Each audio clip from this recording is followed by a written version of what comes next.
భారత్ మాతా key అందరికీ నమస్కారం. ఇవాళ ఏదైతే రాజ్యసభ 15వ వైస్ ప్రెసిడెంట్ కోసం ఏదైతే ఎన్నికలు జరిగిందో దాంట్లో ఎన్డీఏ కూటమి అద్భుత విజయాన్ని సాధించడం జరిగింది. 452 ఓట్లు రావటం అంటే అనితర సాధ్యమైన విజయాన్ని సాధించాం. అలాగే ఇండి ఏదైతే గఠబంధన్ ఉందో వాళ్ళు నిలబెట్టిన క్యాండిడేట్ కు 300 ఓట్లు రావటం ద్వారా ఇవాళ ప్రజలందరూ ఏకపక్షాన ఇవాళ నరేంద్ర మోడీ గారి నేతృత్వాన్ని ఏ విధంగా మద్దతు తెలియజేస్తున్నారనేది మనకి వైస్ ప్రెసిడెంట్ ఎన్నికల ద్వారా తెలుస్తుంది.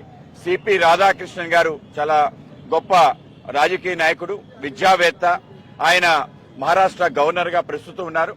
అటువంటి సిపి రాధాకృష్ణ గారు అద్భుత విజయం పట్ల మొత్తం యావత్ దేశం, ముఖ్యంగా భారతీయ జనతా పార్టీ శ్రేణులు, ఎన్డీఏ కూటమి చాలా ఆనంద హర్షాతిరేకాలతో దాన్ని స్వాగతం పలుకుతుంది. ఇవాళ రాహుల్ గాంధీ వాళ్ళ టీం అంతా కూడా ఒకసారి తెలుసుకోవాలి. అబద్దాల ద్వారా ఏదైనా విజయం సాధించవచ్చు అంటే వాళ్ళకి పరాజయాల పరంపర ఇంకా కొనసాగుతుంది.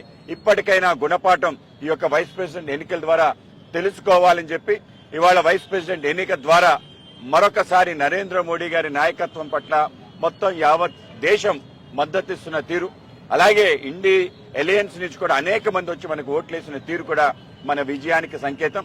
ఇవాళ అటువంటి ఒక అద్భుత విజయం సాధించిన సందర్భంగా అనంతపురంలో మన ప్రియతమ వైద్య శాఖ మంత్రివర్యులు శ్రీ సత్యకుమార్ గారు, అలాగే మా జిల్లా అధ్యక్షులు రాజేష్ గారు, అలాగే మా రాష్ట్ర సెక్రటరీ సందిరెడ్డి శ్రీనివాస్ గారు, అలాగే రాష్ట్ర వైస్ ప్రెసిడెంట్ కాపు రామచంద్రారెడ్డి గారు, అలాగే చిరంజీవి రెడ్డి గారు, అలాగే మా వైస్ ప్రెసిడెంట్ దేవానంద్ గారికి, అలాగే మా ప్రోగ్రామ్స్ ఇన్ఛార్జ్ శ్రీ పాతూరి నాగభూషణ్ గారికి, అలాగే ఇతర నాయకులందరికీ కూడా నమస్కారాలు తెలియజేస్తూ తప్పనిసరిగా పెద్ద ఎత్తున మనం ఈ కార్యక్రమాన్ని సెలబ్రేట్ చేసుకోవాలి.